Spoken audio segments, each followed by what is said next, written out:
आलोक के birthday party खत्म हो गई थी। रवि को पार्टी में कुछ मिसिंग लग रहा था। उसे लगा शायद उसने कुछ तो मिस किया है। तभी उसे याद आया कि श्रेया कब से उनके साथ नहीं थी। जब से रवि पार्टी में आया था श्रेया को नहीं देखा था। रवि को समझ नहीं आ रहा था कि आखिर श्रेया ऐसे पार्टी को बीच में ही छोड़कर कहाँ चली गई। तभी रवि को राहुल अंकल के बारे में याद आया। कैसे राहुल अंकल ने उस दिन श्रेया को किडनैप किया था। रवि अब लग रहा था कि शायद फिर से राहुल ने तो कुछ नहीं किया था। रवि को अब डर लगने लगा। उसको लगा अगर श्रेया को कुछ हो गया तो। रवि नहीं चाहता था कि उसकी वजह से श्रेया किसी मुसीबत में पड़े। रवि ने होटल के मैनेजर को श्रेया के बारे में बताया। उसने होटल के सारे कमरों को अच्छे से छान मारने को कहा। होटल के मैनेजर को लगा शायद को गंभीर बात है। उसने बिना कोई देर किए होटल के सारे स्टाफ को इस काम के लिए लगा दिया। रवि भी उसे ढूंढने के लिए लग गया। बर्थडे पार्टी खत्म हो चुकी थी। आलोक और उसके परिवार के बाकी लोग जा चुके थे। रवि ने मोनिका और निखिल को यहाँ से जाने को कहा दिया। उसने कुछ काम का बहाना बना दिया और बाद में आने को कह दिया। होटल का पूरा स्टाफ श्रेया को ढूंढने में लग गया। उन्होंने पूरे होटल को देख लिया था कर उन्हें कोई नहीं मिला था। रवि को और भी टेंशन होने लगी। उसने अब तक श्रेया को कई बार कॉल लगाया था पर उसका फ़ोन हर बार बंद ही आ रहा था। मैनेजर, होटल के जितने भी सीसीटीवी कैमरा है उन सब का फुटेज मुझे अभी मेरे सामने चाहिए, रवि ने मैनेजर से कहा। रवि को लगा कि अगर श्रेया इस पार्टी से कहीं गई है तो पक्का सीसीटीवी कैमरा में जरूर दिखाई दी होगी। जी सर, होटल का पूरा सीसीटीवी फुटेज हमारे कंट्रोल रूम में है, हम वहां चलकर फुटेज देख सकते हैं। ये बोलकर मैनेजर रवि को होटल के कंट्रोल रूम में ले गए। इधर बेंगलुरु के एक दूसरे बड़े होटल ब्लू रेंज में श्रेया एक रूम में डरी सहमी हुई बैठी थी। रूम में एक आदमी बड़ी तेजी से रूम के चक्कर लगा रहा था। शायद किसकी आने का इंतजार कर रहा था। वो बार बार रूम के दरवाजे की ओर जा रहा था। श्रेया को उसने होटल के बेड पर बांध रखा था। उसके हाथ और पैरों को बांध रखा था। उसके मुंह को भी बंद कर दिया था। श्रेया की हालत बहुत खराब थी। रो रो कर उसकी आंखें गीली हो गई थी। उसको बहुत डर लग रहा था। उसको नहीं पता था कि उसके साथ ऐसा क्यों हुआ। ना तो वो इस आदमी को जानती थी, ना ही उसके कोई दुश्मन थे। तभी रूम में खड़ा आदमी भागते हुए रूम के गेट की ओर गया। अरे भाई, आप आ गए, मैं आपका कब से इंतजार कर रहा था। अब ये लड़की को आप ही देखो और मुझे अपना सारा पैसा दे दो, उस आदमी ने कहा। अरे विकी, तूने तो बहुत अच्छा काम किया है जो तू इस लड़की को मेरे लिए उठा लाया। तुझे इस काम का अच्छा इनाम मिलेगा, दूसरे आदमी ने कहा। उस दूसरे आदमी का नाम प्रभुलाल था। उसकी उम्र लगभग 35 के आसपास थी। दिखने में किसी डरावने आदमी से कम नहीं लग रहा था। प्रभुलाल दिल्ली का एक बहुत जानमाना नाम था। वो दिल्ली की टॉप 10 परिवारों में से एक परिवार का सबसे बड़ा बेटा था। वो आलोक के बर्थडे पार्टी में आया था। वो उस पार्टी में आलोक से मिलने के लिए आया था, पर आलोक उससे मिले बिना ही चला गया था। उसको लगा उसका बेंगलुरु आना व्यर्थ हो गया था। जब वो पार्टी था तभी उसकी नज़र पार्टी में आई श्रेया पर पड़ी। श्रेया को देखते ही उसमें हैवानियत जाग गई। प्रभुलाल एक ऐसा ये आदमी था। औरत को वो एक खिलौना समझता था। वो औरत को बस अपनी प्यास बुझाने के लिए इस्तेमाल करता था। श्रेया को देखकर भी उसे ऐसा ही लगा। उसने जब श्रेया को पार्टी में देखा तो उसे लगा उसे बेंगलुरु आना व्यर्थ नहीं पड़ा। वो श्रेया के साथ वही करना चाहता था जो वो बाकी लड़कियों के साथ करता था। उसने श्रेया को किडनैप करके उसे यूज करना चाहा। वो चाहता था कि श्रेया आज रात उसके साथ रहे। इसके लिए उसने उस आदमी को पैसे देकर श्रेया को किडनैप करवाया था। इसके बाद उस आदमी ने श्रेया को पार्टी में वाइन में कुछ ऐसा मिलाया कि श्रेया बेहोश हो गई थी। बाद में वो उससे ब्लू रेंज में ले आया। इधर होटल में रवि भी कंट्रोल रूम में होटल के सीसीटीवी फुटेज को देख रहा था। उसने देखा कि एक आदमी ने श्रेया की वाइन में कुछ मिला दिया था। उसके बाद श्रेया बेहोश हो गई थी। उस आदमी ने श्रेया को वहां से उठाकर ले गया। रवि ने होटल के बाहर की साइड के सीसीटीवी कैमरे को दिखाने के लिए कहा। उसने देखा कि वो आदमी श्रेया को एक गाड़ी में बैठाकर ले गया था। रवि को अब पक्का विश्वास हो गया था कि कुछ तो गड़बड़ है। पक्का श्रेया किसी बड़ी मुसीबत में है। जी अंकल, रवि ने कहा। रवि का जवाब सुनकर राजवर्धन को जैसे कोई सदमा लग हो। क्या हुआ अंकल, आप ठीक तो है? रवि ने पूछा। रवि, ये तुमने ठीक नहीं किया। तुम जानते भी हो कि तुम्हारी वजह से मेरे परिवार पर मुसीबत आ गई है। तुम जानते भी हो कि प्रभुलाल कौन है। वो खन्ना फैमिली का बेटा है और खन्ना फैमिली दिल्ली की सबसे बड़ी फैमिली है। यहाँ तक कि मेरी फैमिली भी उनके अंडर काम करती है। वो मेरे परिवार को बर्बाद कर देंगे। और हाँ, प्रभुलाल के आदमी तुझे पूरे बेंगलुरु में कुत्तों की तरह ढूंढ रहे हैं। राजवर्धन ने रवि से को पूरी बात बताई। रवि को ये सुनकर थोड़ा अजीब लगा। खन्ना फैमिली इतनी बड़ी फैमिली थी, रवि को नहीं पता था। अंकल आप चिंता मत करो, खन्ना फैमिली हमारा कुछ नहीं बिगाड़ सकती। रवि ने कहा, क्या नहीं बिगाड़ सकती? तुम जानते भी हो उनके पास कितने बड़े बड़े माफिया लोग काम करते हैं। तुम्हें तुम्हारे घर से उठा लेंगे और किसको पता भी नहीं चलेगा। राजवर्धन ने कहा, तो अब हमें क्या करना चाहिए? रवि ने पूछा। हालांकि रवि इस मैटर से आसानी से डील कर सकता था, पर वो राजवर्धन को अपने ऊपर शक नहीं होने देना चाहता था। वो नहीं चाहता था कि अगर उसने इस मैटर को अपने तरीके से हैंडल किया तो कहीं राजवर्धन को उस पर शक न हो। इसलिए वो राजवर्धन जैसा बोलेगा वैसा करने के बारे में सोचा रहा था। मेरे पास खन्ना फैमिली के असिस्टेंट का कॉल आया था। प्रभु लाल के पापा चाहते हैं कि तुम दिल्ली जाओ और प्रभु लाल से माफ़ी मांगो और जो सजा वो देंगे वो भुगतो, राजवर्धन ने कहा। राजवर्धन की बात सुनकर रवि को झटका लगा। वो ऐसा नहीं करना चाहता था। इसमें उसकी कोई गलती भी नहीं थी। नहीं अंकल, इसमें मेरी कोई गलती नहीं है। भला मैं क्यों माफ़ी मांगूं? गलती प्रभु लाल की, इसलिए प्रभु लाल को यहाँ आकर माफ़ी मांगनी चाहिए, रवि ने कहा। रवि के बात सुनाकर राजवर्धन को गुस्सा आ गया। तुम क्या चाहते हो कि तुम्हारी वजह से हम रोड पर आ जाए? और अगर तुमने ये नहीं किया तो वो श्रेया को भी नहीं छोड़ेगा, राजवर्धन ने कहा। राजवर्धन की ये बात सुनकर रवि ने कुछ नहीं कहा। वो भी अब सोचने लगा। वो अपनी वजह से श्रेया को और कोई तकलीफ नहीं देना चाहता था। वो नहीं चाहता था कि खन्ना परिवार उसकी वजह से श्रेया और उसकी फैमिली को परेशान करे। ठीक है अंकल, मैं दिल्ली जाऊंगा, रवि ने कहा। रवि की बात सुनकर राजवर्धन मन ही मन खुश हो गया। उसको लगा कि अगर इस ड्राइवर की बलि देकर वो अपने परिवार को बचा सकता था तो वो उसके लिए अच्छी बात थी। ठीक है, तो तुम कल सुबह के ट्रेन से दिल्ली जाओगे, तुम्हारे लिए टिकट बुक मैं करवा दूंगा, राजवर्धन कहा। रवि ने राजवर्धन के इस बात का कोई जवाब नहीं दिया और वहां से चला गया। https://pocketnovel.onlink.me/ciso/dlzn604। अब रवि और घबरा गया था। उसे समझ नहीं आ रहा था कि क्या किया जाए। इस गाड़ी का नंबर क्या है? रवि ने पूछा। रवि ने उस गाड़ी का नंबर लिया और होटल से बाहर आ गया। अब वो कुछ भी करके श्रेया को ढूंढना चाहता था, पर कैसे? तभी उसे कुछ याद आया। उसको अब कोई टेंशन लेने की जरूरत नहीं थी। अब वो अग्निहोत्री परिवार का हिस्सा था। अब वो उस गाड़ी की ढूंढ सकता था। उसने अपना मोबाइल निकला और किसको फ़ोन लगा दिया। रवि के ये फ़ोन आलोक के असिस्टेंट को लगाया था। जब रवि और आलोक आपस में मिले होते तभी आलोक ने रवि को अपने नंबर दिए थे। रवि ने आलोक के असिस्टेंट को कॉल करके उस गाड़ी की पूरे बेंगलुरु में खोजने को कहा। रवि अग्निहोत्री परिवार का बेटा था। उसकी बात अब सर आंखों पर रखी जाती थी। रवि के कहते ही बेंगलुरु में जितने भी सीसीटीवी थे सबकी फुटेज निकाली गई। रवि के परिवार के लिए ये कोई बड़ी बात नहीं थी। इधर होती ब्लू रेंज में प्रभु लाल अब श्रेया के बेड पर आ गया। अब वो श्रेया के साथ वो करना चाहता था जिसका उसने सोचा था। उसने श्रेया के हाथ और पैर खोल दिए और उसने श्रेया का मुंह नहीं खोला था। वो अब धीरे धीरे श्रेया की ओर बढ़ रहा था। श्रेया ने जब प्रभु लाल को इस तरह अपनी ओर आते देखा तो वो बहुत डर गई थी। उसकी आंखों में डर दिख रहा था।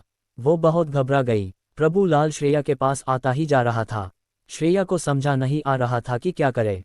प्रभु लाल ने श्रेया को इतना जोर से पकड़ रखा था कि श्रेया के हाथों से खून निकल आया।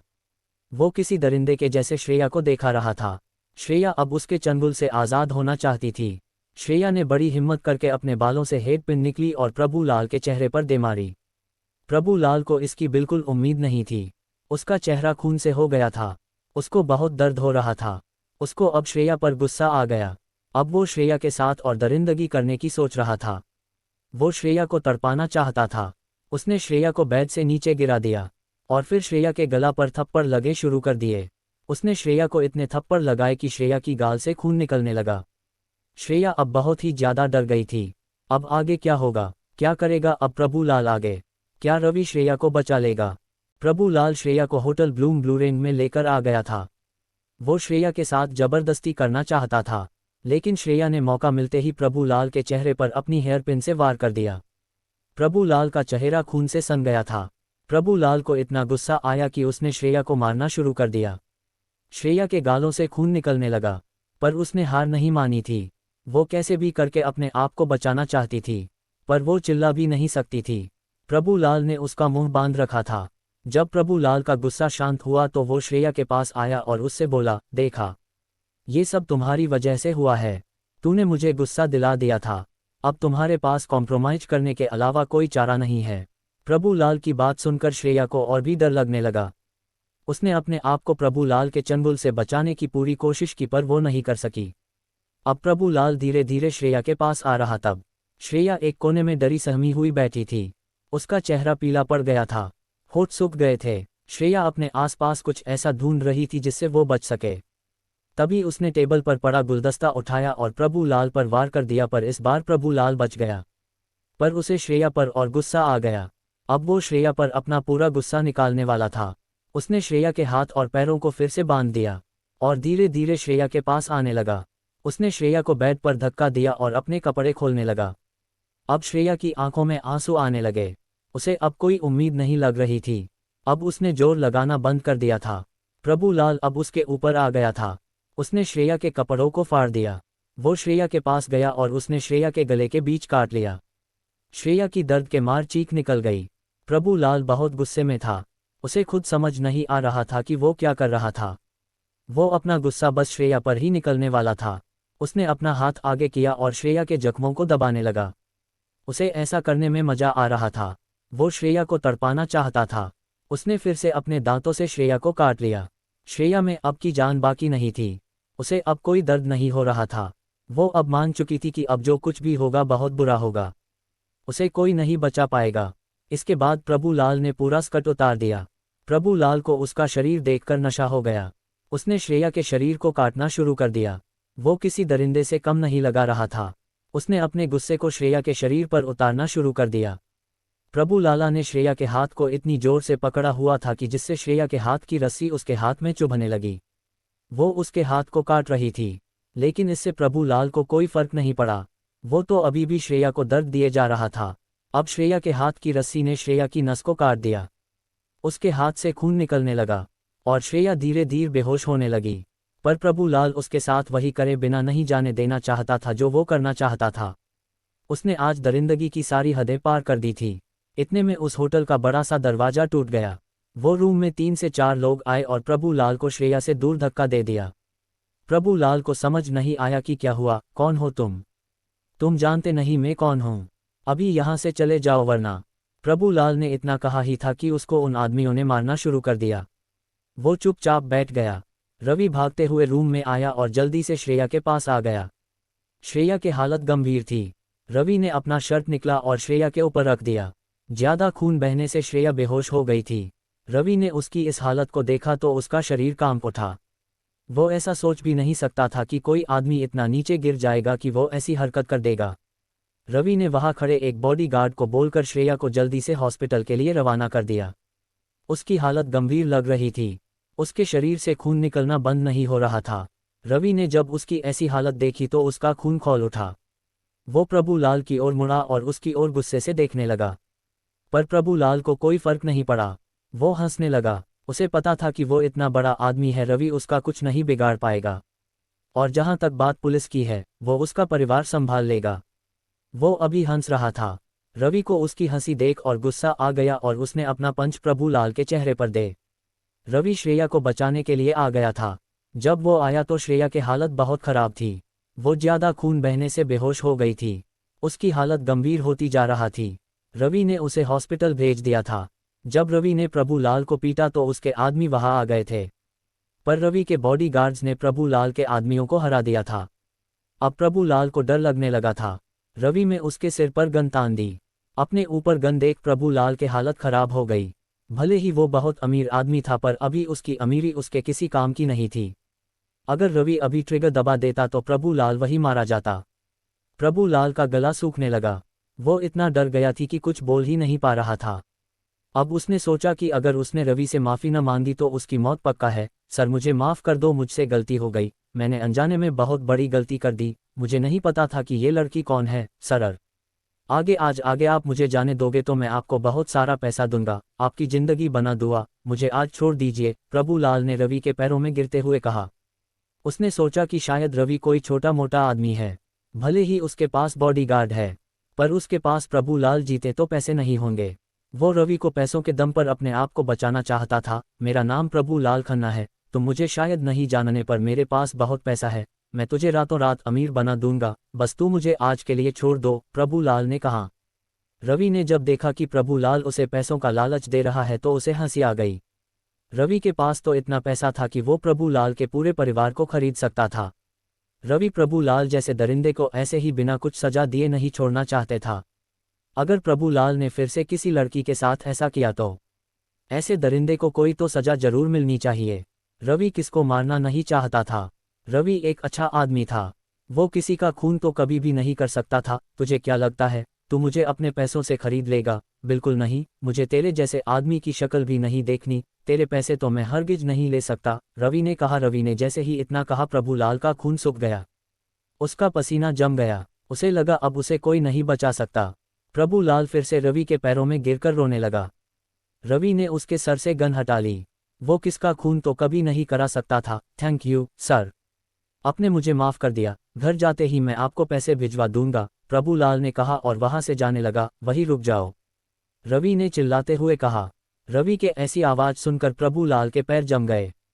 उसको लगा रहा था कि रवि ने उसको माफ कर दिया था। उसने अपने मन में सोचा था कि अगर वो एक बार यहाँ से बच गया तो वो रवि को कहीं से भी ढूंढकर मार सकता था। वो रवि से बदला लेने का प्लान अपने मन ही मन बना चुका था। पर रवि में उसे रोक लिया था। मैंने तुझे जाने के लिए कहा था क्या है? और हाँ, मुझे तेरे पैसों की जरूरत नहीं है। तू यहाँ से बिना सजा लिए तो नहीं जा पाएगा। तुझे तो इसे सजा मिलनी चाहिए कि आगे से किसी भी लड़की के साथ ऐसा करते समय 100 बार सोचे, रवि ने प्रभुलाल का कॉलर पकड़कर कहा। रवि की बात सुनकर प्रभुलाल को फिर से डर लगने लगा। अब उसे डर था कि रवि उसे कौन सी सजा देगा। फिर रवि ने अपने गार्ड को बुलाया और कहा, इसको ऐसी सजा दो कि आज के बाद ये कहीं भी किसी लड़की के साथ ऐसा कुछ करने के लायक नहीं रहे। इसे ऐसा बना दो कि ये दोबारा जिंदगी भर अपने पैरों पर खड़ा ही ना हो पाए।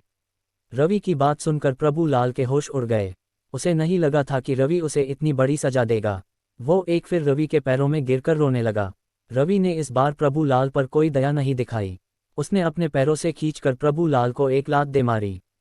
प्रभुलाल को लात लगते ही वो रवि के पैरों से दूर हो गया। और एक बात ध्यान रखना, इसको ऐसा बना दो कि ये बाप ही न बन पाए। इसके लिए ये सबसे अच्छी सजा होगी, ताकि किसी लड़की के साथ ऐसा करने की हिम्मत न हो, रवि ने अपने एक गार्ड से कहा। गार्ड ने भी अपना सर हाँ में हिलाया। फिर रवि ने एक बार फिर से अपनी नज़र प्रभुलाल की ओर की। अब प्रभुलाल डरा हुआ भी था और रवि की ओर गुस्से से देख रहा था। रवि ने उसको ऐसा देखा तो उसको हंसी आ गई। तू अभी जितना चाहे हंस ले, पर मेरा परिवार तुझे और तेरे परिवार को और हाँ, उस लड़की को मौत के घाट उतार देंगे, प्रभुलाल ने कह। रवि ने जब रवि प्रभुलाल को सबक सिखाकर हॉस्पिटल आया तो वहाँ श्रेया के पापा और मम्मी थे। लेकिन श्रेया के पापा राजवर्धन ने रवि को एक थप्पड़ लगा दिया। उसने कहा कि रवि के वजह से ही ये सब हुआ था, क्योंकि रवि ने पूरी पार्टी में श्रेया का ध्यान नहीं रखा और वाइन और डांस करता रहा। रवि को राजवर्धन पर गुस्सा आ रहा था, पर उसने सोचा कि इसमें उसकी भी गलती थी। उसने श्रेया का ध्यान नहीं रखा था। रवि ने राजवर्धन को कुछ भी नहीं समझना चाहा। वो तो बस श्रेया के ठीक होने की उम्मीद कर रहा था। बाकी जो कुछ भी हुआ वो बाद में भी देखा जा सकता था। रवि ने आगे कुछ नहीं कहा और वहीं पर एक बेंच पर बैठ गया। वो श्रेया को देख रहा था। उसकी हालत सच में खराब थी। उसके चेहरे पर निशान पड़े हुए थे। रवि को अब खुद पर गुस्सा आ रहा था। वो अभी सच में अपने आप को इसके लिए दोषी मान रहा था। रवि अपने आप में गिल्टी फील कर रहा था। इतने में आईसीयू में डॉक्टर आ गई। वो एक फीमेल डॉक्टर थी। श्रेया के लिए उनको स्पेशल अपॉइंट किया गया था। वो दिल्ली के सबसे बड़े हॉस्पिटल के डॉक्टर थी। डॉक्टर का नाम काव्या था। काव्या ने श्रेया की चेक किया। श्रेया अब भी किसी से बात करने की हालत नहीं थी। डॉक्टर, श्रेया ठीक तो है ना? राजवर्धन ने पूछा। हाँ, अभी इनकी हालत स्थिर है, पर इनके साथ जो हुआ है उसके बाद इनका मेंटल हेल्थ पर इफेक्ट पड़ा है, डॉक्टर काव्या ने कहा। ये सुनकर राजवर्धन और रवि उदास हो गए। श्रेया एक इसे मेंटल ट्रॉमा से गुजरी थी कि वो जिंदगी भर इससे बाहर नहीं निकल सकती थी। ऐसी हालत में कोई भी मुर्दे से कम नहीं होता था। श्रेया इस वक्त किस नरक में गुजर रही थी, कोई भी नहीं सोच सकता था। आपको एक बात का ध्यान रखना होगा कि मरीज को ऐसी किसी भी मेंटल प्रेशर से दूर रखना। कहने का मतलब है मरीज को कोई सदमा ना लगे दोबारा, नहीं तो ये कोमा में भी जा सकती है, डॉक्टर ने कहा। डॉक्टर की बात सुनकर सब डर गए। रवि के सामने अब भी वो होटल के रूम का दृश्य सामने आ रहा था। उस टाइम श्रेया की हालत गंभीर थी। राजवर्धन ने श्रेया का पूरा ध्यान रखने का डॉक्टर को वादा किया। उसके बाद डॉक्टर वहां से चली गई। रवि बार बार श्रेया की ओर देख रहा था। रवि सच में बहुत परेशान था। ये सब मेरी वजह से हुआ है, ना मैं पार्टी में वाइन पीता और ना श्रेया की ये हालत होती, रवि ने अपने मन में सोचा। राजवर्धन ने रवि को परेशान होते हुए देख लिया था। राजवर्धन पहले तो रवि और गुस्सा थे, पर अभी उसका गुस्सा शांत हो गया था। उसको पता था श्रेया को रवि ने ही बचाया था, पर उसे ये नहीं पता था कि श्रेया के साथ ऐसा करने वाला था कौन और रवि में उससे डील कैसे की। रवि तुम ठीक हो? राजवर्धन ने पूछा। हाँ अंकल मैं ठीक हूँ, रवि ने कहा। इसके बाद राजवर्धन रवि के पास बैठ गए। श्रेया के साथ ऐसा किसने किया, किसकी इतनी हिम्मत हुई थी, राजवर्धन ने पूछा। रवि कुछ देर तक चुप रहा, फिर बोला कोई प्रभुलाल खन्ना था क्या?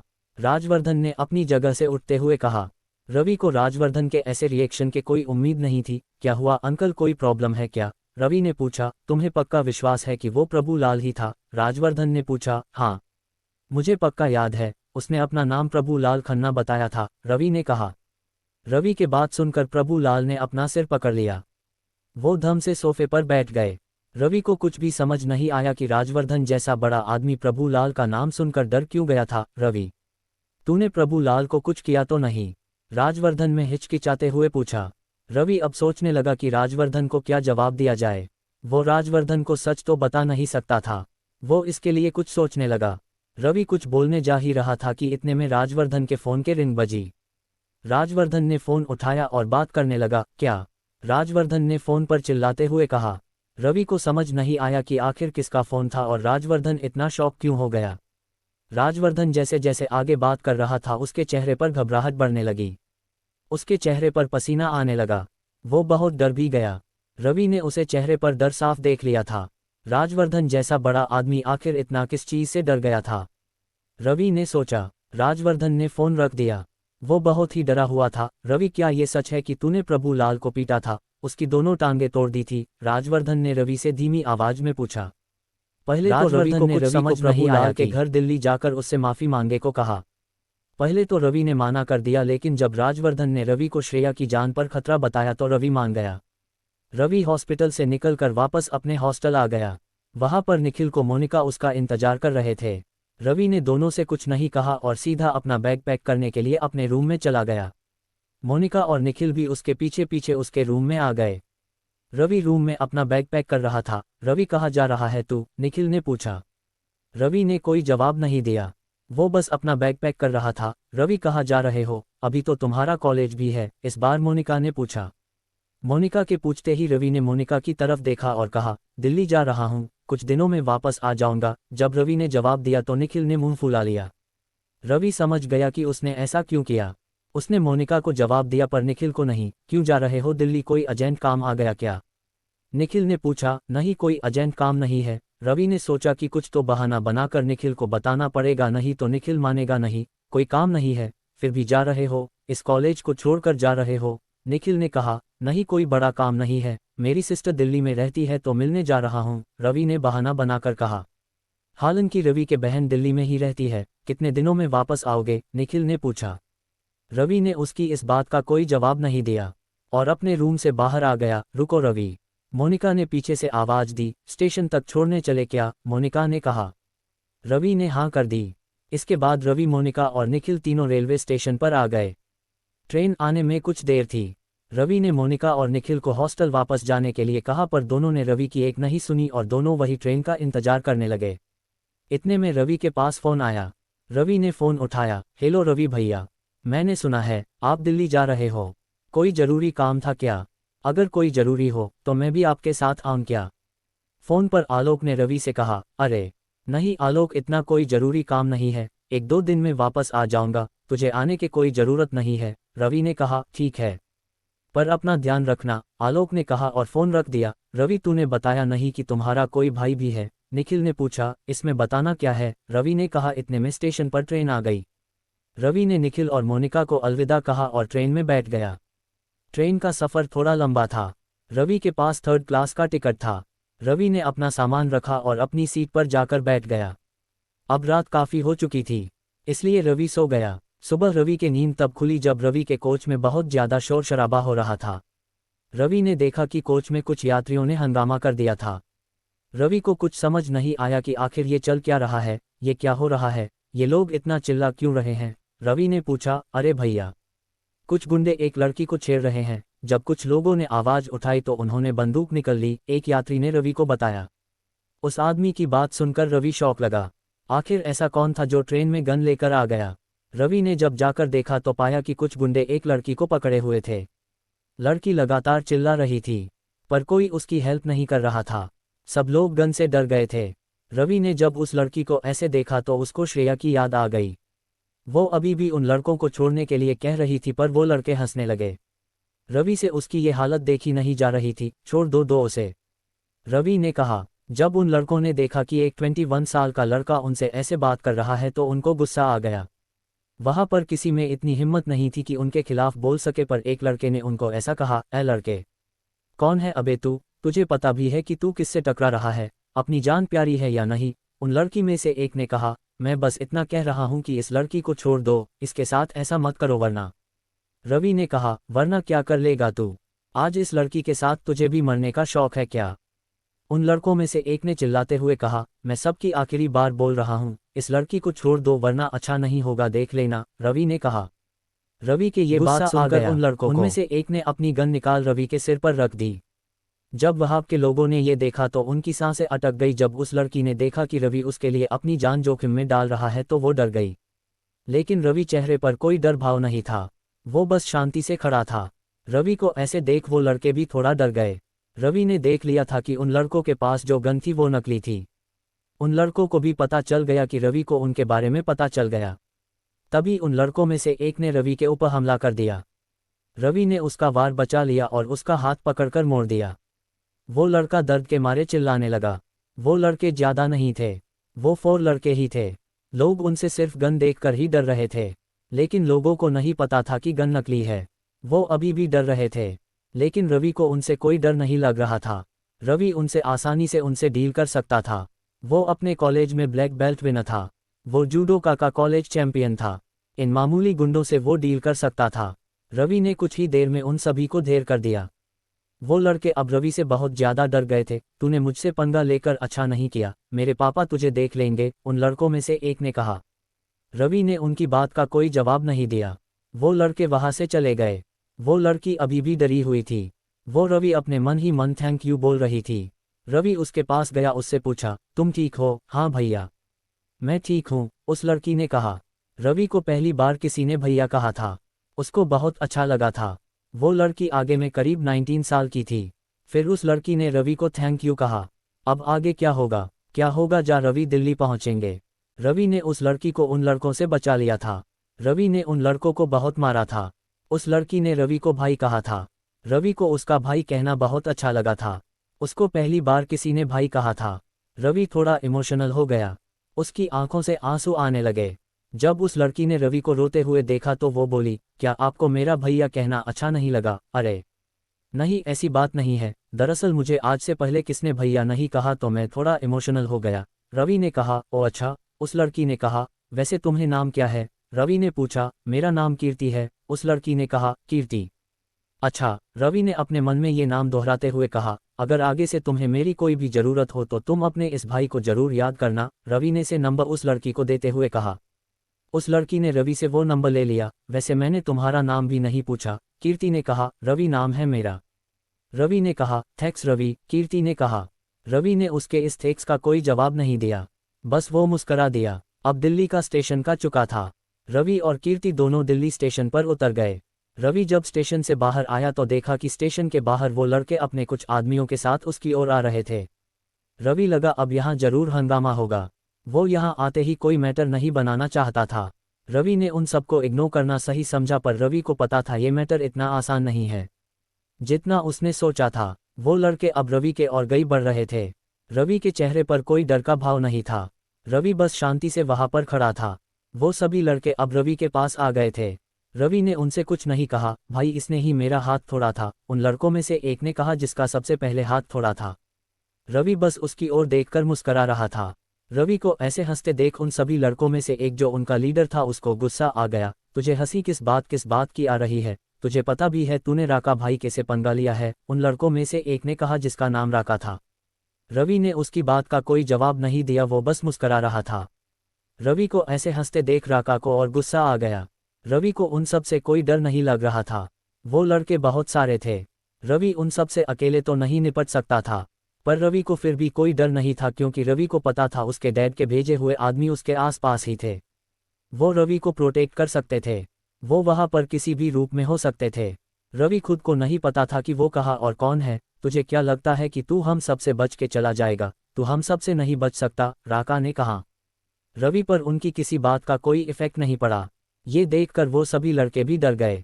उन्हें समझ नहीं आ रहा था कि इतने लोगों को देखकर भी रवि कोई डर नहीं था। अब राका भाई भी कुछ सोच में पड़ गया, पर वो अपने चेहरे पर वो डर ला नहीं सकता था। वो ये सोच रहा था कि अगर रवि को बड़ा आदमी हुआ तो शायद उसके लिए ये कोई पंगा हो जाएगा। पर रवि अपने कपड़ों से तो कोई बड़ा आदमी नहीं लग रहा था। अब स्टेशन पर लोगों की भीड़ हो चुकी थी। सब लोग रवि और राका के इस मैटर को देख रहे थे।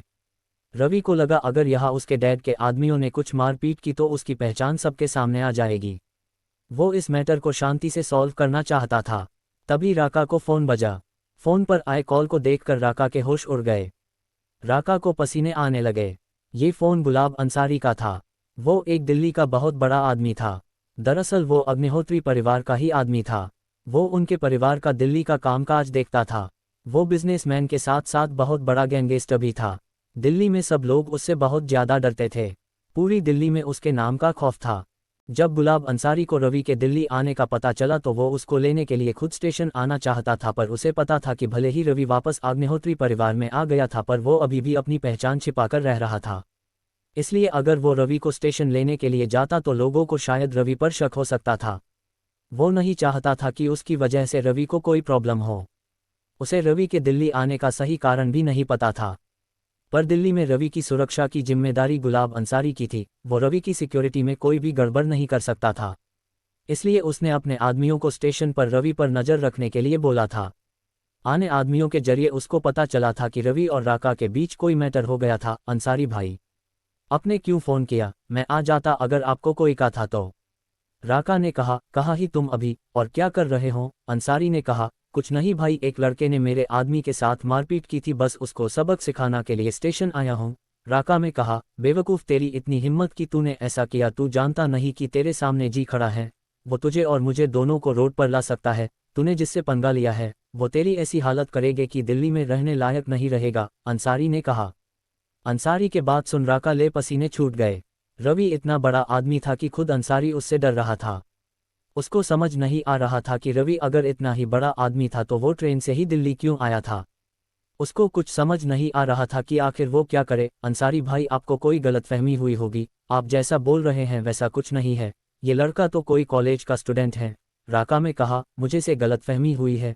तू कहना क्या चाहता है कि मैं गलत बोल रहा हूँ? उनसे सही सलामत इज्जत से बात करो। अगर वो तुम्हें माफ़ कर दे तो ठीक, नहीं तो मेरे आदमी वही है, वो तेरे साथ वही करेंगे जो सर बोलेंगे, अंसारी ने कहा। वो राका को रवि के बारे में कुछ नहीं बताना चाहता था। क्या भाई, मैं ममम। राका की जबान से कुछ बोलने को नहीं बन रहा था। अंसारी ने फ़ोन रख दिया। अब आगे क्या होगा? क्या करेगा राका? क्या रवि राका को माफ़ करेगा? क्या होगा जब लोगों को पता चलेगा कि राका रवि से डर गया था? जानने के लिए पढ़ते रहिए अगला chapter only on pocket FM novel with Kuldeep Saran. जब रवि स्टेशन से बाहर आया तो वही लड़के जिनको रवि ने ट्रेन में पीटा था वे कुछ गुंडों को लेकर आ गए। स्टेशन पर बहुत से लोग भी एकत्र हो गए। रवि दिल्ली में आते ही कोई तमाशा नहीं करना चाहता था। इतने राका के पास गुलाब अंसारी का फ़ोन आया। उसने रवि माफ़ी मांगने को कहा। राका को बहुत डर लग रहा था। अंसारी ने उससे कहा था कि अगर रवि उसे माफ़ कर दे तो ठीक, नहीं तो अंसारी के आदमी राका के साथ वही करेंगे जो रवि चाहेगा। राका को नहीं पता था कि रवि है कौन, पर उसे इतना जरूर पता था कि अंसारी अगर किसी से डर रहा था मतलब वो कोई बहुत बड़ा आदमी ही होगा। अब उसके पास रवि से माफ़ी मांगने के अलावा कोई चारा नहीं बचा था। राका की दिल्ली में बहुत इज्जत थी। लोग जब ऐसे ही उसको किसी से माफ़ी मांगते हुए देखेंगे तो क्या होगा। पर राका की इन सब की कोई चिंता नहीं थी। उसे तो सिर्फ इस बात का डर था कि कहीं रवि ने अगर उसे माफ़ नहीं किया तो अंसारी उसे जान से मार देगा, और ऐसा राका बिल्कुल नहीं चाहता था। अगर उसे दिल्ली में रहना है तो उसे अंसारी की बात माननी ही पड़ेगी। आखिर पानी में रहकर मगरमच्छ से बैर रखना कहाँ से अच्छी बात होती। राका अब जाकर सीधे रवि के पैरों में गिर गया। बाकी लोगों ने जब ये दृश्य देखा तो उनके तो होश ही उड़ गए। राका भाई जैसा आदमी एक गरीब से दिखने वाले लड़के के पैरों में गिर गया। लोगों के लिए ही बात पचा पाना मुश्किल था। ऐसा तो कोई अपने सोने में भी नहीं सोच सकता था। जब राका के आदमियों ने राका को ऐसा करते हुए देखा तो उन्हें लगा कि शायद राका भाई पागल हो गए हैं, जो इस लड़के के पैरों में गिर रहे हैं। सर, मुझे माफ़ कर दीजिए, मुझसे बहुत बड़ी गलती हो गई। आगे से ऐसा कभी नहीं होगा। मुझे आप जितना मारना चाहते हैं मार सकते हैं। पर मुझे इस बार माफ़ कर दीजिए, राका ने रवि के पैरों में गिड़गिड़ाते हुए कहा। रवि जब ये सब देखा तो पहले तो उसे बहुत से अजीब लगा। उसे लगा कि कहीं उसे रवि की असली पहचान के बारे में तो पता नहीं चला। पर अगले ही पल उसे राका के पास आए फ़ोन कॉल की बात याद आ गई। उसे सब समझ आ गया कि अग्निहोत्री परिवार का कोई बहुत पावरफुल आदमी यहाँ दिल्ली में रहता है। इसलिए राका रवि से माफ़ी मांग रहा है। यहाँ जब राका के आदमियों ने राका को ऐसे रवि पैरों में गिरकर माफ़ी मांगते हुए देखा तो वो भी हैरान हो गए। अब तो उन्हें सच में लगने लगा कि शायद उनके बॉस पागल हो गए हैं। राका भाई, आप क्या कर रहे हो? आप इस चिल्लर के पैरों में गिरकर माफ़ी मांग रहे हो? आपकी ये शोभा नहीं देता, उन आदमियों में से एक ने कहा। उसने इतना कहा ही था कि उसके मुंह पर राका ने एक जोर का मुक्का जड़ दिया। उसके मुक्के में इतनी पावर थी कि उस आदमी के 2 दांत टूट गए। जब उस राका के बाकी आदमियों और वहां खड़े लोगों ने राका को इस रूप में देखा तो उनके तो पसीने छूटने लगे। उन्होंने राका भाई को पहले कभी ऐसे नहीं देखा था। इतना गुस्सा राका भाई को पहली बार आया था। अब राका के बाकी आदमी भी डर गए थे। तेरी हिम्मत कैसे हुई सर से ऐसे बात करने की? राका ने उस आदमी की कॉलर पकड़ते हुए कहा। अपने बॉस को इतना गुस्से में देख सभी गुंडे डर गए। उनको अब थोड़ा सा शक हो रहा था कि उनके बॉस को कोई ऐसी बात पता है तो शायद उनको ना पता हो। तुम सभी मेरे साथ सर के सामने कान पकड़कर माफ़ी मांगोगे, और तब तक माफ़ी मांगोगे जब तक सर तुम्हें माफ़ न कर दे। अपने बॉस राका की ये बात सुनकर सभी गुंडे डर गए, पर उनके पास और कोई चारा भी नहीं था। सभी गुंडे रवि के पैरों में गिर गए और माफ़ी मांगने लगे। ये दृश्य सच बहुत ही अजीब था। 10 गुंडे जो एक गरीब लड़के के सामने कान पकड़कर माफ़ी मांग रहे थे। अब सब लोगों ने रवि का वीडियो बनाना शुरू कर दिया, पर रवि ने अपने चेहरे पर मास्क लगा रखा था, इसलिए उसका चेहरा नहीं दिख रहा था। रवि अब स्टेशन पर कोई भी इश्यू नहीं बनाना चाहता था। चलो अब ठीक है, आगे ध्यान रखना कि किसी भी लड़की को परेशान न करो। इसमें मैंने कुछ नहीं किया। तुम सब लोगों को उस लड़की से माफ़ी मांगनी चाहिए थी, पर वो तो अब जा चुकी है, इसलिए तुम सभी जाओ यहाँ से। रवि ने राका को कहा। थैंक यू सर, आपने हमें माफ़ कर दिया। आगे से ऐसी कोई भी गलती नहीं होगी। आपको मेरे लड़के आगे से कोई भी शिकायत का मौका नहीं देंगे। राका ने कहा। ठीक है, रवि ने कहा और अपनी टैक्सी में बैठकर वहां से निकल गया। इधर स्टेशन पर राका और उसके आदमी कंफ्यूज थे कि अभी उनके साथ क्या हुआ। पूरे स्टेशन के सामने उनकी इज्जत का बंटवारा हो गया। दिल्ली में उनके नाम को जो खौफ था वो एक लड़के ने बस कुछ ही। जब रवि स्टेशन से बाहर आया तो वही लड़के जिनको रवि ने ट्रेन में पीटा था वे कुछ गुंडों को लेकर आ गए। स्टेशन पर बहुत से लोग भी एकत्र हो गए। रवि दिल्ली में आते ही कोई तमाशा नहीं करना चाहता था। इतने राका के पास गुलाब अंसारी का फ़ोन आया। उसने रवि माफ़ी मांगने को कहा। राका को बहुत डर लग रहा था। अंसारी ने उससे कहा था कि अगर रवि उसे माफ़ कर दे तो ठीक, नहीं तो अंसारी के आदमी राका के साथ वही करेंगे जो रवि चाहेगा। राका को नहीं पता था कि रवि है कौन, पर उसे इतना जरूर पता था कि अंसारी अगर किसी से डर रहा था मतलब वो कोई बहुत बड़ा आदमी ही होगा। अब उसके पास रवि से माफ़ी मांगने के अलावा कोई चारा नहीं बचा था। राका की दिल्ली में बहुत इज्जत थी। लोग जब ऐसे ही उसको किसी से माफ़ी मांगते हुए देखेंगे तो क्या होगा, पर राका की इन सब की कोई चिंता नहीं थी। उसे तो सिर्फ इस बात का डर था कि कहीं रवि ने अगर उसे माफ़ नहीं किया तो अंसारी उसे जान से मार देगा, और ऐसा राका बिल्कुल नहीं चाहता था। अगर उसे दिल्ली में रहना है तो उसे अंसारी की बात माननी ही पड़ेगी। आखिर पानी में रहकर मगरमच्छ से बैर रखना कहाँ से अच्छी बात होती। राका अब जाकर सीधे रवि के पैरों में गिर गया। बाकी लोगों ने जब ये दृश्य देखा तो उनके तो होश ही उड़ गए। राका भाई जैसा आदमी एक गरीब से दिखने वाले लड़के के पैरों में गिर गया। लोगों के लिए ही बात पचा पाना मुश्किल था। ऐसा तो कोई अपने सोने में भी नहीं सोच सकता था। जब राका के आदमियों ने राका को ऐसा करते हुए देखा तो उन्हें लगा कि शायद राका भाई पागल हो गए हैं, जो इस लड़के के पैरों में गिर रहे हैं। सर मुझे माफ़ कर दीजिए, मुझसे बहुत बड़ी गलती हो गई। आगे से ऐसा कभी नहीं होगा। मुझे आप जितना मारना चाहते हैं मार सकते हैं, पर मुझे इस बार माफ़ कर दीजिए। राका ने रवि के पैरों में गिड़गिड़ाते हुए कहा। रवि जब ये सब देखा तो पहले तो उसे बहुत से अजीब लगा। उसे लगा कि कहीं उसे रवि की असली पहचान के बारे में तो पता नहीं चला। पर अगले ही पल उसे राका के पास आए फ़ोन कॉल की बात याद आ गई। उसे सब समझ आ गया कि अग्निहोत्री परिवार का कोई बहुत पावरफुल आदमी यहाँ दिल्ली में रहता है, इसलिए राका रवि से माफ़ी मांग रहा है। यहाँ जब राका के आदमियों ने राका को ऐसे रवि पैरों में गिरकर माफ़ी मांगते हुए देखा तो वो भी हैरान हो गए।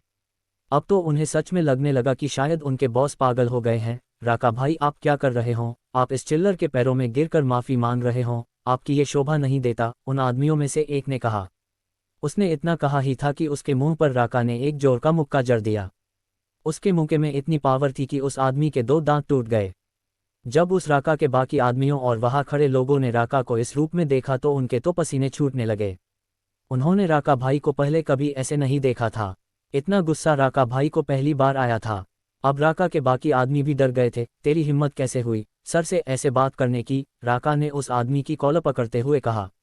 अपने बॉस को इतना गुस्से में देख सभी गुंडे डर गए। उनको अब थोड़ा सा शक हो रहा था कि उनके बॉस को कोई ऐसी बात पता है तो शायद उनको ना पता हो। तुम सभी मेरे साथ सर के सामने कान पकड़कर माफी मांगोगे और तब तक माफी मांगोगे जब तक सर तुम्हें माफ न कर दे। अपने बॉस राका की ये बात सुनकर सभी गुंडे डर गए, पर उनके पास और कोई चारा भी नहीं था। सभी गुंडे रवि के पैरों में गिर गए और माफी मांगने लगे। ये दृश्य सच बहुत ही अजीब था। 10 गुंडे जो एक गरीब लड़के के सामने कान पकड़कर माफी मांग रहे थे। अब सब लोगों ने रवि का वीडियो बनाना शुरू कर दिया, पर रवि ने अपने चेहरे पर मास्क लगा रखा था, इसलिए उसका चेहरा नहीं दिख रहा था। रवि अब स्टेशन पर कोई भी इश्यू नहीं बनाना चाहता था। चलो अब ठीक है, आगे ध्यान रखना कि किसी भी लड़की को परेशान न करो। इसमें मैंने कुछ नहीं किया। तुम सब लोगों को उस लड़की से माफ़ी मांगनी चाहिए थी, पर वो तो अब जा चुकी है, इसलिए तुम सभी जाओ यहाँ से। रवि ने राका को कहा। थैंक यू सर, आपने हमें माफ़ कर दिया। आगे से ऐसी कोई भी गलती नहीं होगी। आपको मेरे लड़के आगे से कोई भी शिकायत का मौका नहीं देंगे। राका ने कहा। ठीक है, रवि ने कहा और अपनी टैक्सी में बैठकर वहां से निकल गया। इधर स्टेशन पर राका और उसके आदमी कंफ्यूज थे कि अभी उनके साथ क्या हुआ। पूरे स्टेशन के सामने उनकी इज्जत का बंटवारा हो गया। दिल्ली में उनके नाम को जो खौफ था वो एक लड़के ने बस कुछ ही टाइम में लोगों के दिलों से निकाल दिया। राका भाई, आखिर कौन था वो लड़का और आप इतना डर क्यों गए थे? एक गुंडे ने राका से पूछा। जानता तो मैं भी नहीं हूं कि ये कौन था, पर इतना जरूर जानता हूं कि ये कोई बहुत बड़ा आदमी है। मेरे पास अंसारी भाई का फ़ोन आया था। ये लड़का अंसारी भाई का भी शायद बॉस है। अंसारी भाई भी इससे बहुत डर रहे थे, राका ने कहा। राका की बात सुनकर सभी गुंडे बहुत हैरान थे। आखिर रवि इतना कितना बड़ा आदमी था कि गुलाब अंसारी जैसा बड़ा आदमी भी उससे डर गया। उनको कुछ भी समझ नहीं आ रहा था। उसके लिए ये किस्सा बुरे सपने जैसा ही था, जो अब बीत चुका था। इसके बाद वो सभी गुंडे वहां से चले गए। इधर रवि भी टैक्सी में बैठकर खन्ना फैमिली के बंगले पर आ गया। उनका बंगला किसी बहुत ही बड़ा और सुंदर था। रवि अब सीधा बंगले के गेट के पास चला गया। जब रवि अंदर आ ही रहा था कि उसे वहां के गार्ड ने रोक दिया। गुलाब अंसारी ने रेलवे स्टेशन पर राका और रवि के बीच में को मैटर हुआ था उसको हैंडल कर लिया था। राका और उसके आदमियों में सबके सामने रवि के पैरों में गिरकर माफी मांगी थी। इसके बाद रवि सीधा खन्ना हाउस आ गया था, पर वहां उसे गार्ड ने रोक लिया। वही रुको, तुम्हारी हिम्मत कैसे हुए ऐसे अंदर आने की? तुम्हें पता भी है कि ये घर किसका है? तुम गलत पते पर आ गए हो, और अगर यहाँ पर कोई नौकरी के लिए आए हो तो अभी कोई नौकरी नहीं है। गार्ड ने एक ही सांस में रवि को सब कह दिया। रवि को बोलना का मौका ही नहीं मिला। मैं रवि हूँ, बेंगलुरु से आया हूँ, रवि ने कहा। रवि का नाम सुनकर गार्ड के पसीने छूटने लगे। उसके मालिक ने उसे बताया था कि रवि नाम का कोई लड़का आएगा। उसको प्रभुलाल और रवि के बीच के मामले के बारे में नहीं पता था। उसे तो इतना बताया गया था कि रवि नाम का लड़का कल आएगा। सॉरी सर, मैंने आपको पहचाना नहीं, गार्ड ने कहा। रवि को कुछ समझ नहीं आया कि आखिर ये गार्ड उसका नाम सुनकर इतनी इज्जत से कैसे बात करने लगा, लेकिन रवि ने इसके बारे में कुछ नहीं सोचा। वो सीधा खन्ना हाउस के अंदर दाखिल हो गया। खन्ना हाउस बाहर से जितना बड़ा और आलीशान था, अंदर से उतना ही खूबसूरत और रॉयल था। रवि को लगा वो किसी पुराने रॉयल हाउस में आ गया हो। रवि उस रॉयल हाउस के चकाचौंध से बहुत से इम्प्रेस हो गया था। वो अभी घर को देख ही रहा था कि इतने में ऊपर की सीढ़ियों से कोई लड़की भागते हुए नीचे आए और रवि से टकरा गई। वो बहुत जल्दी में लग रही थी। जब वो रवि से टकराई तो रुकी और रवि की ओर गुस्से से देखने लगी, पर और शायद थोड़ी जल्दी में थी इसलिए रवि को बिना कुछ बोले ही वहां से चली गई। रवि को समझ नहीं आया कि उस लड़की को अचानक हो क्या गया था। इतने में सीढ़ियों से किसी और के भी आने के आवाज आने लगी। जब रवि ने सीढ़ियों की ओर देखा तो कोई 45 to 50 साल के करीब का आदमी चलकर रवि के पास आ रहा था। रवि का चेहरा एकदम एक्सप्रेशनलेस था। वो उस आदमी को अपनी ओर आते हुए देख रहा था। आपका नाम रवि है क्या? उस आदमी ने पूछा। जी, मेरा नाम रवि है और मैं बेंगलुरु से आया हूँ, रवि ने कहा। मेरा नाम जयंत चौधरी है, मैं आनंद खन्ना का पर्सनल असिस्टेंट हूँ। आनंद सर अभी ऊपर है, वो जल्दी आपसे मिलेंगे, तब तक आप थोड़ा आराम करिए, जयंत ने कहा। रवि को समझ नहीं आ रहा था कि सब लोग उससे इस तरह क्यों बात कर रहे हैं, जैसे वो उनका दोस्त है। रवि ने तो उनके बड़े बेटे प्रभुलाल को पीटा था। रवि को ये मैटर कुछ अजीब ही लग रहा था। रवि वहीं पर सोफे पर बैठ गया। कुछ देर बाद ऊपर की सीढ़ियों से एक और आदमी नीचे आया। वो आनंद खन्ना थे। उनके उम्र 70 साल के करीब थी। एक पुराने समय का सूट पहने, काफ़ी रॉयल लग रहे थे। वो इस खन्ना परिवार के मुखिया थे। सब उनकी बहुत इज्जत करते थे। रवि भी सोफे से खड़ा हो गया। रवि नहीं जानता था कि आनंद खन्ना कैसे आदमी है। उसे नहीं पता था कि आनंद खन्ना अपने बेटे की तरह है या नहीं। आनंद खन्ना अब रवि के बिल्कुल पास आ गए थे। आनंद ने रवि को बैठने के लिए कहा। रवि भी सोफे पर बैठ गया। आनंद काफ़ी देर तक कुछ नहीं बोले। वो बस अपना सिगार पी रहे थे। कुछ देर बाद आनंद ने चुप्पी तोड़ी। तुम्हारा नाम रवि है, मैं सही कह रहा हूँ? आनंद ने पूछा। हाँ, मेरे नाम रवि है, रवि ने कहा। काफ़ी हिम्मत वाले हो, आनंद ने कहा। रवि आनंद के कहने का मतलब नहीं समझा। उसे समझ नहीं आ रहा था कि आनंद उससे इतना अच्छा बर्ताव क्यों कर रहे थे। मैं कुछ समझा नहीं, आप क्या कहना चाहते हैं? रावू ने कहा। अरे भाई, इसमें समझने वाली बात क्या है? तुमने मेरे बेटे की ये हालत कर दी, इससे बड़ी हिम्मत और क्या हो सकती है? आनंद ने कहा। रवि आनंद के ये बात सुनकर चुप हो गया। कुछ देर तक दोनों फिर से चुप हो गए। वैसे तुम तो एक कॉलेज के स्टूडेंट हो, फिर तुम इतने लोगों को कैसे जानते हो जिन्होंने उस होटल में मेरे बेटे के सिक्योरिटी गार्ड्स को बस कुछ ही पल में मार गिराया? आनंद ने पूछा। वो सभी मेरे दोस्त थे, रवि ने कहा। अच्छा, दोस्त थे? आनंद ने अपना सिगार को एक कस लिया। वैसे तुम्हें मुझसे और मेरे परिवार से डरने की कोई जरूरत नहीं है। दरअसल मैंने तुम्हें यहाँ पर सजा देने के लिए नहीं बुलाया था, आनंद ने कहा। रवि आनंद के बात सुनकर हैरान हो गया। आनंद ने उसे सजा देने के लिए नहीं बुलाया था तो फिर क्यों बुलाया था? दरअसल मैं तुम्हारी हिम्मत देखना चाहता था। जब मुझे पता चला कि किसने मेरे बेटे की टांगें तोड़ दी, उसे नामर्द बना दिया, तो रवि आनंद खन्ना से मिलकर आ गया था। आनंद खन्ना रवि की हिम्मत से बहुत खुश हुए थे, इसलिए वो रवि से मिलना चाहते थे। वो अपने बेटे प्रभु लाल की तरह नहीं थे। वो एक बड़े अच्छे आदमी थे। रवि के मन में उनके लिए इज्जत बढ़ गई थी। रवि खन्ना हाउस से निकलकर बाहर सड़क पर टैक्सी का वेट कर ही रहा था कि उसके पास गुलाब अंसारी का फ़ोन आया। रवि अंसारी को नहीं जानता था। सर, आप मुझे नहीं जानते। दरअसल जब आप अग्निहोत्री परिवार से चले गए थे तब मैं आया। तब आपके पापा ने मुझे यहाँ दिल्ली का सारा काम दिया हुआ है, अंसारी ने कहा। रवि अंसारी के बात सुनकर हैरान हो गया था। रवि के अग्निहोत्री परिवार से निकलने के बाद और उसके पहचान छिपाने की बात कुछ ही लोगों को पता थी। इसका मतलब अगर आंसरी को उसके बारे में पता था, इसका मतलब वो अग्निहोत्री परिवार का एक लॉयल था। रवि उस पर विश्वास कर सकता था। हाँ बोलिए अंसारी जी, रवि ने कहा। रवि की ये बात सुनकर अंसारी शॉक हो गया। उसको आज तक अग्निहोत्री परिवार में किसने भी जी कहकर नहीं पुकारा। सब उसे सिर्फ अंसारी ही बुलाते थे, लेकिन यहाँ तो अग्निहोत्री परिवार के वारिस ने उसे जी कहकर पुकारा। ये उसके लिए बहुत सम्मान की बात थी। उसे रवि के बारे में ज़्यादा कुछ नहीं बताया गया था। उसे बस इतना पता था कि रवि एक सिंपल और अच्छा लड़का है। पर आज रवि के बोलने के ढंग से वो रवि से काफ़ी इम्प्रेस हो गया था। रवि सर, मुझे आपसे एक काम था। दरअसल आप दिल्ली आए हो, ये बात हमारे बिजनेस पार्टनर्स को पता चल गई। अब दिल्ली के कुछ बिजनेसमैन आपसे मिलना चाहते हैं, अंसारी ने कहा। रवि ने जब अंसारी के बात सुनी तो वो और कंफ्यूज हो गया। वो तो दिल्ली सिर्फ आनंद से मिलने आया था, फिर ये सब कैसे हो गया? देखिए अंसारी जी, मैं किसी से भी नहीं मिल सकता, और मुझे इस बारे में पहले क्यों नहीं बताया? आई एम सॉरी, पर मैं अब किसी से भी नहीं मिल सकता, और ये बात आप अच्छे से जानते हैं, रवि ने कहा। रवि की बात सुनकर अंसारी कुछ कह नहीं पाया। उसे समझ नहीं आया कि वो क्या करे। वो रवि से बहस करने के बारे में तो सोच भी नहीं सकता था। सर, लेकिन मुझे तो आलोक सर ने फ़ोन करके बताया था कि मैं आपसे बात कर लूँ। उन्होंने कहा रवि सर दिल्ली में ही है तो वो आ जाएंगे, अंसारी ने कहा। रवि अब कुछ सोचने लगा। आलोक ने उसे क्यों नहीं बताया कि दिल्ली में उसे किसी पार्टी से मिलने भी जाना है? पर रवि ने सोचा कि कोई बात नहीं, एक बार पार्टी में जाकर देख आना चाहिए कि आखिर बात क्या थी। क्या आपको आलोक ने कहा था? रवि ने पूछा। हाँ, मुझे आलोक सर ने ही फ़ोन करके बताया था, अंसारी ने कहा। ठीक है अंसारी जी, मैं आ जाऊंगा, आप टाइम और पता भेज दीजिए, रवि ने कहा। ठीक है सर, मैं आपको अभी मैसेज करता हूँ, आंसर ने कहा और फ़ोन रख दिया। रवि अब तक को खोजते हुए सड़क पर चल रहा था। दिल्ली बहुत खूबसूरत था, वहाँ बेंगलुरु जितना ट्रैफिक नहीं था। रवि अब सड़क किनारे किनारे चल रहा था। रवि चलते चलते एक पानी पूरी वाले के पास आ गया। रवि को पानी पूरी खाने का मन हो रहा था। उसने सोचा कि क्यों ना थोड़ी देर रुककर पानी पूरी खा ली जाए। फिर रवि पानी पूरी वाले के पास गया और उससे पानी पूरी लगाने को बोला। जब रवि वहां पर खड़ा था तभी वहां पर एक कार आकर रुकी। वो कार ज़्यादा महंगी तो नहीं थी पर ज़्यादा सस्ती भी नहीं थी। उस कार में से एक लड़की बाहर निकली। वो बहुत खूबसूरत थी। रवि उसकी खूबसूरती देख के हैरान था। रवि ने अपनी जिंदगी में इतनी खूबसूरत लड़की नहीं देखी थी। वो सच में बहुत खूबसूरत थी। वो पानीपुरी वाले के पास आई और उसको पानीपुरी लगाने को बोला। रवि अभी भी उसको घूरे जा रहा था।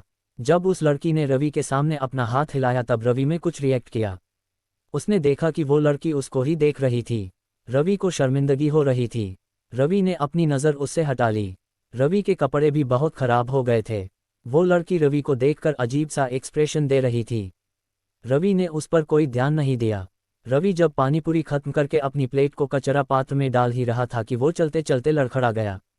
उससे उस प्लेट का पानी उस लड़की के कपड़ों पर चला गया। रवि ने देखा कि उस लड़की की ड्रेस बहुत ही महंगी थी और उस पर दाग लग गया था। सॉरी मैडम, वो मैं बस फिसल गया।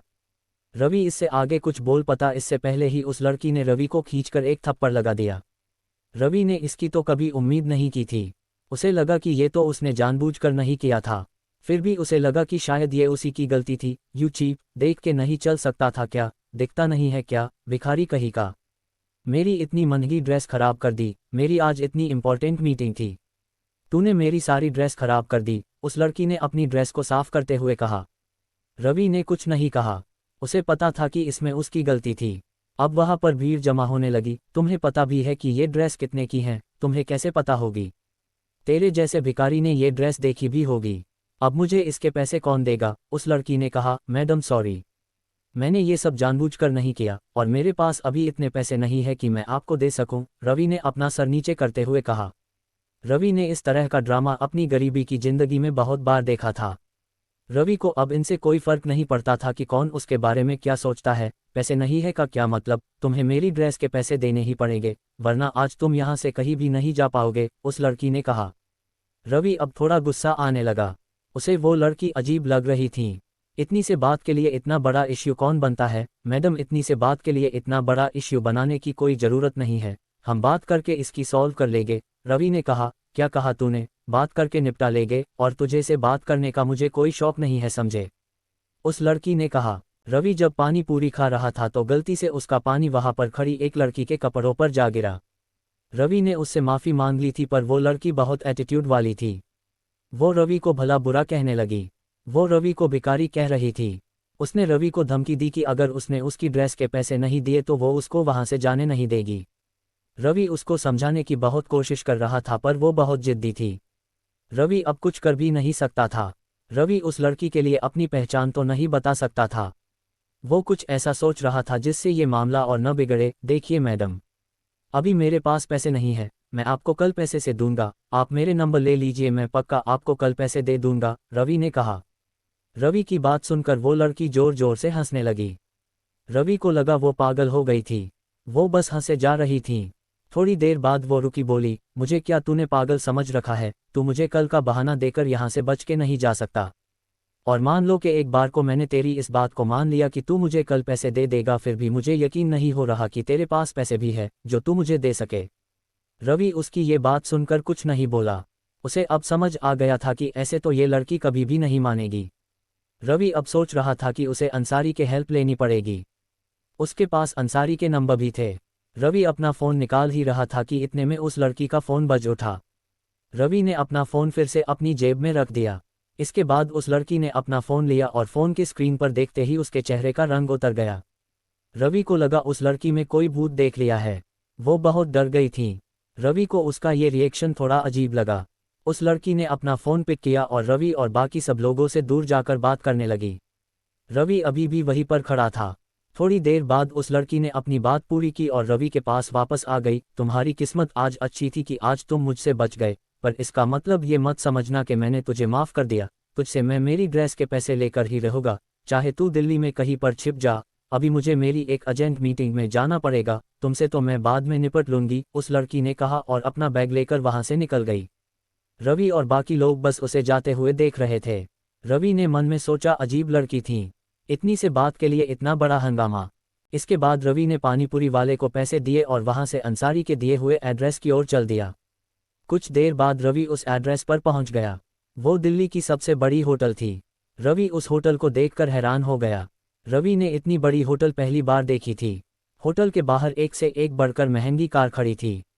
ऐसा लग रहा था कि मानो उस होटल में कोई बहुत बड़ा स्टार आया था। रवि ये सब देख थोड़ा घबरा गया। उसे समझ नहीं आ रहा था कि अंसारी ने इतनी बड़ी होटल में ये मीटिंग क्यों रखी थी। वो किसी दूसरी जगह भी ये मीटिंग रख सकता था। इसके बाद रवि होटल के मेन गेट पर आ गया। वहां पर कुछ गार्ड खड़े थे। वो रवि को घूर कर देख रहे थे। रवि को समझ आ गया था कि वो गार्ड उसको ऐसे क्यों देख रहे थे। ये रवि के कपड़ों के वजह से था। पर रवि में गार्ड पर कोई ध्यान नहीं दिया और सीधा होटल के में हॉल में आ गया। वो इसके बाद सीधा लिफ्ट की ओर बढ़ा। वो लिफ्ट में चढ़ा और 10वें फ्लोर पर आ गया। उस फ्लोर के एंट्री गेट पर भी कुछ गार्ड्स थे। वो फ्लोर सिर्फ वीआईपी लोगों के लिए था। रवि जब लिफ्ट में उतरा और वहां से आगे बढ़ने लगा तो उसे एक गार्ड ने रोक लिया। सर आपका कार्ड। उनमें से एक गार्ड ने कहा। कार्ड? कौन सा कार्ड? रवि ने पूछा। अंदर जाने के लिए एक कार्ड होना चाहिए, क्या आपके पास नहीं है? गार्ड ने पूछा। नहीं। रवि ने कहा। तो आप अंदर नहीं जा सकते। गार्ड ने कहा। देखिए सर, मुझे यहाँ पर फ़ोन करके बुलाया गया था और आने से पहले मुझे कार्ड के बारे में नहीं बताया गया था, रवि ने कहा। रवि की ये बात सुनकर गार्ड रवि को घूरने लगा। गार्ड को ऐसे घूरते देख रवि को थोड़ा अनकंफर्टेबल फील होने लगा। वो यहाँ आ तो गया था, पर वही गंदे कपड़ों के साथ। रवि को बहुत ही शर्म आ रही थी। देखिए, हमें ये क्लियर बताया गया है कि बिना कार्ड के किसको भी अंदर नहीं जाने दिया जा सकता। अगर आपको अंदर जाना है तो कार्ड लेकर आना होगा, गार्ड ने कहा। देखिए सर, अंदर मेरी एक बहुत ही जरूरी मीटिंग है अभी, इसलिए मेरा जाना जरूरी है। बात को समझने की कोशिश करो, रवि ने कहा। रवि की ये बात सुनकर वो दोनों गार्ड हंसने लगे। वो रवि को खा जाने वाली नज़रों से देख रहे थे। तुझे समझ नहीं आ रहा कि बिना कार्ड के अंदर नहीं जा सकते, फिर क्यों मेरा दिमाग खा रहे हो? अगर तुम अभी यहाँ से नहीं गए तो मुझे सिक्योरिटी को बुलाकर आपको बाहर निकालना पड़ेगा, उस गार्ड ने कहा। गार्ड के बात सुनकर रवि को अब गुस्सा आने लगा। गार्ड उसकी पूरी बात ही नहीं सुन रहा था। देखिए, अब आप कुछ ज्यादा ही कर रहे हैं। मैंने आपको कहा न कि मुझे यहाँ पर फ़ोन करके बुलाया गया है। मुझे अंदर जाने दो, रवि ने कहा। अब वहाँ खड़े गार्ड को गुस्सा आ गया। लड़के, अगर तू अभी यहाँ से नहीं गया तो तेरे साथ बहुत बुरा होगा। तुझे यहाँ से धक्के मरकर बाहर निकलवा दूंगा। इससे अच्छा है कि तू यहाँ से चला जा, उस गार्ड ने कहा। गार्ड के कहने के बाद भी रवि अपनी जगह से हिला तक नहीं। उस पर गार्ड के बातों का कोई असर नहीं हो रहा था। सिक्योरिटी। जब रवि वहां से हिल ही नहीं रहा था तो गार्ड ने सिक्योरिटी को बुला लिया। रवि होटल विक्टोरिया मीटिंग के लिए आ चुका था, लेकिन 10वें फ्लोर पर जाकर उसे पता चला कि बिना कार्ड के अंदर नहीं जा सकते। पर रवि जाना चाहता था, लेकिन गार्ड ने उसकी एक नहीं सुनी। जब रवि वहां से हिलने का नाम नहीं ले रहा था तो गार्ड ने सिक्योरिटी बुला ली। रवि थोड़ा सा डर गया था। वो अपना फ़ोन निकालकर अंसारी को कॉल करने ही वाला था कि इतने में उसे एक सिक्योरिटी गार्ड ने आकर पकड़ लिया। छोड़ा मुझे, रवि ने कहा। मैंने तुझे पहले ही कहा था कि यहाँ से चला जा, अभी तुझे धक्का मारकर बाहर निकला जाएगा, उस गार्ड ने कहा। देखो, मैं सच कह रहा हूँ, अंदर मेरी एक मीटिंग है, मुझे एक फ़ोन कॉल करने दो, अभी पता चल जाएगा, रवि ने कहा।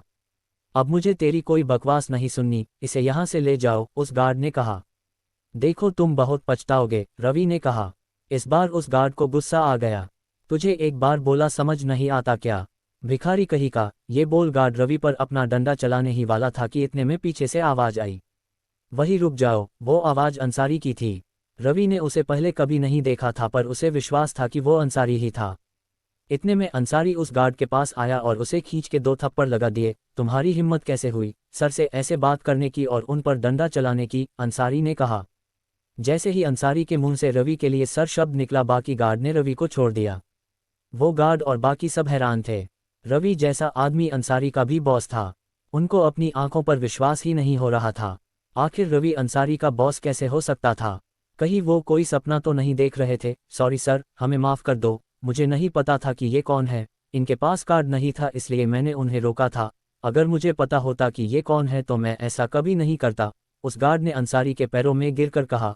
वो मैं कुछ नहीं जानता, तूने सर पर डंडा चलाने की हिम्मत की, तुझे पता भी है इसकी सज़ा क्या होगी, अंसारी ने कहा। सजा का नाम सुनकर उस गार्ड के चेहरे का रंग उतर गया। उसका शरीर कांपने लगा। उसे पता था कि बड़े लोगों को सजा कैसी होती है। सर, मुझे माफ़ कर दो, आगे से ऐसी गलती कभी नहीं होगी, प्लीज़ सर मुझे माफ़ कर दो, मैं आपके आगे हाथ जोड़ता हूँ, उस गार्ड ने कहा। माफ़ी मुझसे नहीं सर से मांगो, अंसारी ने कहा। अंसारी के ये बात सुनकर गार्ड तुरंत रवि के पैरों में गिर गया और रवि से माफ़ी मांगने लगा। रवि को अब अच्छा नहीं लग रहा था। उस गार्ड के उम्र करीब 35 साल की थी। रवि बड़ों के बहुत इज्जत करता था। उसको ऐसे माफ़ी मांगते देख रवि को अच्छा नहीं लग रहा था। इसमें उस गार्ड की कोई गलती भी नहीं थी। अरे नहीं अंकल, आपको सॉरी बोलने की कोई ज़रूरत नहीं है, इसमें आपकी कोई गलती नहीं है, आप तो बस अपनी ड्यूटी कर रहे थे, रवि ने गार्ड को जमीन से उठाते हुए कहा। रवि की बात सुनकर वो गार्ड, अंसारी और बाकी गार्ड भी हैरान हो गए। रवि उस गार्ड को माफ कर रहा था जिसने रवि के साथ ऐसा किया। वो गार्ड भी यही सोच रहा था कि रवि आखिर है कौन। उसने अपनी जिंदगी में बहुत से अमीर बाप की बिगड़ी हुई औलाद देखी थी, पर कोई भी रवि जैसा नहीं था। https://pocketnovel.onlink.me/ciso/5e नहीं था। थैंक यू सर, मुझे माफ करने के लिए, उस गार्ड ने हाथ जोड़ते हुए कहा। रवि ने उसको आंखों से माफ करने का इशारा किया, लेकिन सर आप इसे बिना सजा दिए नहीं छोड़ सकते, मैनेजर, अंसारी ने मैनेजर को आवाज देते हुए कहा। तभी वहां मैनेजर भी आ गया। जी अंसारी जी, क्या हुआ? मैनेजर ने कहा, इस गार्ड ने हमारे सर के साथ बदतमीजी की, इसको बोलो इसको कल से इस होटल में नौकरी करने की कोई ज़रूरत नहीं। अंसारी ने कहा, नहीं सर मुझे माफ़ कर दो, इस उम्र में मेरे पास और कोई नौकरी नहीं है, मेरे बीवी बच्चे हैं, घर में कमाने वाला कोई नहीं है, सर प्लीज़ मुझे नौकरी से मार निकालो, गार्ड ने अंसारी के आगे हाथ जोड़ते हुए कहा। पर अंसारी ने उसकी कोई बात नहीं सुनी। पर रवि को उस पर दया आ गई। रुको मैनेजर, इसको नौकरी से निकालने की कोई ज़रूरत नहीं है, मैंने इन्हें माफ़ कर दिया है, इसे इस नौकरी की ज़रूरत है, इसलिए इस मत निकलो, रवि ने कहा। लेकिन सर, अंसारी जी मैंने बोला ना नहीं तो नहीं, रवि ने अंसारी की बात को बीच में ही काटते हुए कहा। अंसारी उससे आगे कुछ नहीं बोल पाया, वो रवि से आगे कुछ नहीं कह सकता था। इसके बाद गार्ड ने रवि को एक बार फिर थैंक यू कहा। इसके बाद रवि और अंसारी मीटिंग रूम की ओर निकल गए। रास्ते में अंसारी बस रवि को ही देखे जा रहा था। उसे रवि का बर्ताव बहुत अच्छा लगा, वो रवि से बहुत ही प्रभावित हो गया था। उसने अपनी लाइफ में बहुत से अमीर लोगों को देखा था, पर रवि उन सब से अलग था। वो बाकी अमीरों की तरह नहीं था, उसे लोगों की परवाह थी, उसके दिल में गरीबों के लिए इज्जत थी। इन सब बातों अंसारी के दिल में रवि के लिए इज्जत बहुत बढ़ गई थी। कुछ देर बाद रवि और अंसारी दोनों एक बड़े से मीटिंग रूम में आ गए। वो रूम अपने आप में ही लग्जरी होटल से कम नहीं था। रूम को बहुत ही अच्छे से सजाया गया था। रवि और अंसारी जब रूम में पहुंचे तो सब अपनी जगह पर खड़े हो गए, लेकिन जब सबने रवि को इस हालत में देखा तो सब शौक हो गए। अग्निहोत्री परिवार का वारिस इस हालत में, सब रवि को ऐसे देख रहे थे जैसे कोई भूत देख लिया हो। सब बस रवि को ही घूर रहे थे। सिचुएशन आउट ऑफ कंट्रोल होते देख अंसारी ने कहा, तो इनसे मिलिए, ये है mister Ravi Agnihotri, Agnihotri and group के अगले वारिस। अब सब अपने होश में आ गए। भले ही रवि कैसे भी आया था, पर सबके लिए वो रवि अग्निहोत्री ही था, उन सब का मालिक। सबने रवि को हेलो कहा, रवि ने भी सबको हेलो कहा। पर रवि सबसे हाथ मिलाने लग तो अचानक उसकी नज़र किसी पर जा पड़ी। उसको देख पहले तो रवि शौक रह गया, फिर हल्का से मुस्करा उठा। रवि ने वहां पर उसी लड़की को देखा था जो कुछ देर पहले उसे उस पानी पूरी वाले के पास मिली थी। जब रवि उस मीटिंग रूम में आया था तभी उस लड़की ने रवि को देख लिया था। पहले उसे लगा वो इस होटल में काम करता था, पर जब अंसारी ने उसके बारे में बताया तो उसके होश ही उड़ गए थे। उस इतना बड़ा सदमा लगा मानो उसकी तो जान ही निकल गई। अब आगे क्या होगा? क्या करेगा रवि उस लड़की के साथ? क्या होगा जब वह सबको रवि और उस लड़की के बारे में पता चलेगा? जानने के लिए पढ़ते रहिए अगला चैप्टर और please support guys, subscribe, like और शेयर और कमेंट करिए नेक्स्ट एपिसोड के लिए।